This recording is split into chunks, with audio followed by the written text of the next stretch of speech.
नमस्कार दोस्तों, बहुत बहुत स्वागत है आप सबका हमारे YouTube चैनल वशीकरण इंडियन बाबा पर। दोस्तों, महाभारत में मनुष्य के भोजन करने के कुछ बहुत ही जरूरी नियम बताए गए हैं। जो भी व्यक्ति इन नियमों का पालन करता है उस पर सदैव मां अन्नपूर्णा की कृपा बनी रहती है। शास्त्रों में बताए गए ये नियम वैज्ञानिक दृष्टिकोण से भी परिपूर्ण है। इस प्रकार से भोजन करने पर मनुष्य को सभी देवी देवताओं का आशीर्वाद प्राप्त होता है। भोजन करते समय इन नियमों का पालन अवश्य करें। तो आइए बिना देरी किए जान लेते हैं वो कौन सा नियम है। जानने से पहले दोस्तों, मेरा आपसे रिक्वेस्ट है, अगर आपने अभी तक मेरे चैनल वशीकरण इंडियन बाबा को सब्सक्राइब नहीं किया है तो प्लीज़ सब्सक्राइब करके बेल घंटी को भी दबा दें। वीडियो अच्छा लगे तो एक लाइक ज़रूर कर दें और दोस्तों में भी शेयर कर दें ताकि मेरी वीडियो का फ़ायदा ज़्यादा से ज़्यादा लोग उठा सके। तो दोस्तों चलिए जानते हैं। सबसे पहली बात दोस्तों, भोजन करने से पूर्व हाथ पैर और मुख अच्छी तरह से धोकर ही भोजन करना चाहिए। भोजन से पूर्व अन्नपूर्णा माता व अन्न देवता की स्तुति करनी चाहिए। भोजन बनाने वाली महिलाओं को स्नान करके ही शुद्ध मन से मंत्र जाप करते हुए भोजन बनाना चाहिए।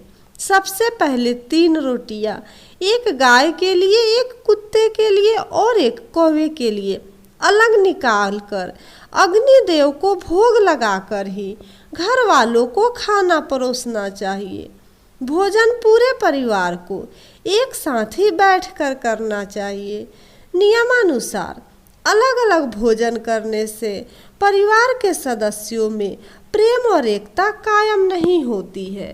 शास्त्रों में बताया गया है, अगर 2 भाई एक साथ बैठकर एक ही थाल में भोजन करते हैं तो अति उत्तम है। ऐसा परिवार कभी नहीं बिखरता, परिवार में एकता बनी रहती है, भाई भाई में प्रेम बना रहता है। अब दोस्तों चलिए जानते हैं कौन कौन से जगह पर भोजन नहीं करना चाहिए। दोस्तों, भीड़ भाड़ वाले जगह पर भूल कर भी भोजन ना करें। जहाँ शोरगुल है, हल्ला गुल्ला है, वहाँ पर भी भोजन नहीं करना चाहिए। गंदे स्थानों पर भी भूल कर भी भोजन नहीं करना चाहिए, इससे बीमारी होने का खतरा बढ़ जाता है। दोस्तों, बासी भोजन, किसी का छोड़ा हुआ जूठा भोजन या फिर पैर लगा हुआ भोजन भी नहीं करना चाहिए। ऐसे भोजन का त्याग कर देना चाहिए। दोस्तों, जिस भोजन में बाल गिर जाए वह भोजन विष्ठा के समान त्याज्य होता है। वैसे भोजन को तो बिल्कुल भी नहीं करना चाहिए। अगर आप बाल गिरे हुए भोजन को करते हैं तो आपके घर में दरिद्रता आएगी।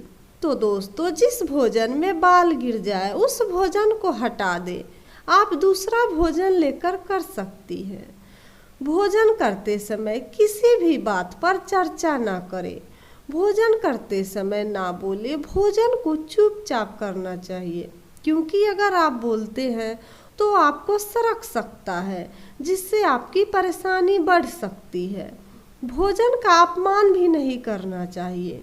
बहुत ऐसे लोग हैं जो भोजन को लेकर तो बैठ जाते हैं, लेकिन किसी बात पर बहस करके भोजन को मारकर हटा देते हैं और फिर उठ जाते हैं। ऐसा करना बहुत ही गलत है। ऐसा करने से पाप लगता है, माता अन्नपूर्णा रुष्ट हो जाती है और वह व्यक्ति दरिद्रता की ओर बढ़ने लगता है। खाना को बीच में भी छोड़कर नहीं उठना चाहिए। आपने देखा होगा, जब कोई व्यक्ति खाना खाता रहता है और कोई आदमी उसको बुलाने आ जाता है तो वह बीच में ही खाना छोड़कर उठ जाता है। ऐसा नहीं करना चाहिए। आपको जाना ही है तो जाए, लेकिन खाना को पूरा खत्म करके जाए। बिस्तर पर लेटकर या बैठकर भी भोजन को नहीं करना चाहिए। ऐसा करने से घर में गरीबी आती है, आदमी रोग ग्रसित हो जाता है। खड़ा होकर या फिर घूम घूम कर भी भोजन नहीं करना चाहिए। भोजन को आसनी पर बैठकर बड़े ही प्रेम से चबा चबा कर खाना चाहिए ताकि भोजन अच्छी तरह से पचे।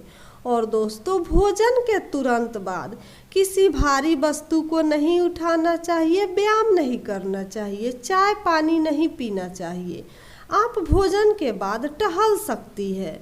और दोस्तों, रात्रि में तो बिल्कुल भी ज़्यादा भोजन नहीं करना चाहिए, इससे भोजन पचने में परेशानी होती है। रात को सोते समय हल्का भोजन लेने के बाद थोड़ा सा टहले और 1 घंटा बाद सोए, देखिएगा आपका भोजन बड़ी ही आसानी से पचेगा।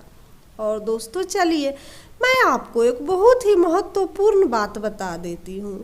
आज के फैशन के दौर में लड़कियां हमेशा अपने पति के साथ ही भोजन करने बैठ जाती है, लेकिन मैं महिलाओं को बता दूं, पति के साथ तो बैठकर बिल्कुल भी भोजन नहीं करना चाहिए। शास्त्रों में कहा गया है, जो पत्नी अपने पति के साथ भोजन करती है वह अपने पति के बर्बादी का कारण बनती है। वैसे घर से माता लक्ष्मी रुष्ट हो जाती है। महिलाओं को चाहिए कि पहले वो अपने पति को, अपने बच्चों को खिला दे, उसके बाद स्वयं भोजन ग्रहण करे। पति के साथ खाना बहुत ही गलत माना जाता है। और अगर आपका पति कहीं बाहर रहता है तो आप अपने बच्चों को खिला के स्वयं खाना खा सकती है, लेकिन अगर पति आपके साथ है तो पति के खाने के बाद ही खाना खाएं। दोस्तों, जो महिला अपने पति के भोजन के बाद भोजन करती है वह महिला हमेशा सुखी रहती है, उस पर माता लक्ष्मी की विशेष कृपा बनी रहती है। शास्त्रों में बताए गए नियम बहुत ही लाभप्रद है। तो दोस्तों, इन नियमों का पालन करें और अपने घर में सुख समृद्धि को लाएं। शास्त्रों में बताए गए नियम बहुत ही अचूक और कारगर होते हैं। भोजन करने का यह नियम बहुत ही उचित है। अगर आप इन नियम को अपनाते हैं तो आप हमेशा स्वस्थ और रोग मुक्त रहेंगे। दोस्तों, एक और महत्वपूर्ण बात मैं आपको बता दूं, भोजन हमेशा पूरब या उत्तर दिशा की ओर मुख करके करना चाहिए, क्योंकि दक्षिण दिशा की तरफ मुख करके किया गया भोजन प्रेत को लगता है और पश्चिम दिशा की तरफ मुख करके भोजन करने से आदमी रोगग्रस्त हो जाता है। तो दोस्तों, हमेशा उत्तर या पूरब दिशा की तरफ ही मुख करके भोजन करें। शास्त्रों में इस दिशा को भोजन करने के लिए उचित दिशा बताया गया है। दोस्तों, मेरा यह वीडियो कैसा लगा? अच्छा लगा हो तो एक लाइक जरूर कीजिएगा, दोस्तों में शेयर कर दीजिएगा। फिर मिलते हैं ऐसे ही वीडियो के साथ, तब तक के लिए धन्यवाद। खुश रहिए, स्वस्थ रहिए।